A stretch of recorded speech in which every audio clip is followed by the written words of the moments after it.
Towers అన్ని మునిగిపోయినాయి, ఇక్కడ సచివాలయం, హైకోర్టు ఇదంతా మునిగిపోయిందని అంటారు, నిజమేనా?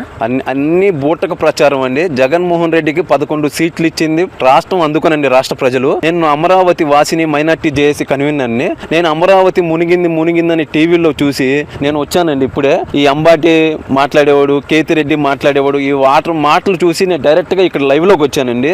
ఎక్కడైనా వాటర్ ఉన్నాయా? మా తాతల కాలం నుంచి చూసుకున్నా గానీ అమరావతి 29 గ్రామాలు గానీ, అమరావతి చుట్టుపక్కల గానీ, కృష్ణానది చుట్టుపక్కల గానీ 100 సంవత్సరాల నుంచి ఎక్కడ మునగలేదండి. 100 సంవత్సరాల చరిత్ర తీసుకున్నా గానీ ఎక్కడ మునగలేదండి. ఎందుకని మునిగిపోయింది అది ఇదని వీడియోస్ వాళ్ళ ఒక బూటక ప్రచారం అండి. ఫస్ట్ నుంచి కూడా అమరావతి మీద విషం జల్లేది ఎవరంటే జగన్మోహన్ రెడ్డి కో వైసీపీ ప్రభుత్వం అండి. ఫస్ట్ నుంచి కూడా ఇక్కడ జగన్మోహన్ రెడ్డి అమరావతిలో 29 గ్రామాల్లో 34,000 ఎకరాలు మొత్తం ఒక్కొక్క ఎకరం తాకట్టు పెట్టడమే తెలుసులే కానీ అభివృద్ధి దిశగా ఎక్కడ పోలేదండి. అభివృద్ధి దిశగా వెళ్తుంది ఐకానిక్ టవర్ అండి. ఇది 1, 2, 3 అండి.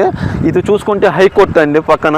అంతా ఎవరు సెలవలేదండి. హైకోర్టు డైలీ జడ్జి గారు వస్తూ ఉంటారు, సెక్రటరీకి చంద్రబాబు నాయుడు గారు వస్తూ ఉంటారు, క్యాబినెట్ మీటింగ్ జరుగుతూనే ఉంటాయి, ప్రజలు తిరుగుతూ ఉంటారు. కొత్తగా 22,000 మంది వర్కర్స్ వచ్చారండి. ఇక్కడ ఎల్ఎన్టీ కానీ, షాపూజీలో కానీ వర్కర్లు మీరు చూసే ఉంటారు. బిల్డింగ్స్, మినిస్టర్ క్వార్టర్స్ కానీ చేస్తున్న వర్కర్స్ వచ్చారు. ఇప్పుడు 45 అడుగుల లోతులో నుంచి వచ్చిందండి ఈ పిల్లర్స్. ఎక్కడైనా వాటర్ ఆగినవి ఉన్నాయండి మీకు?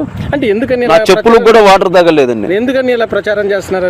ప్రచారం ఎందుకు చేస్తున్నారంటే అభివృద్ధి దిశగా అమరావతి వెళ్తుందండి. పెట్టుబడిదారులు రాకుండా దారి మళ్లించడానికి జగన్మోహన్ రెడ్డి ప్రయత్నిస్తున్నాడండి. కానీ ఇక్కడ అభివృద్ధి జరిగిద్దండి. అమరావతి ఎక్కడ మునగలేదండి. పెట్టుబడులు దారులు రాకుండా చేయాలనే ఒక ఇదితో జగన్మోహన్ రెడ్డి వెళ్తుందండి.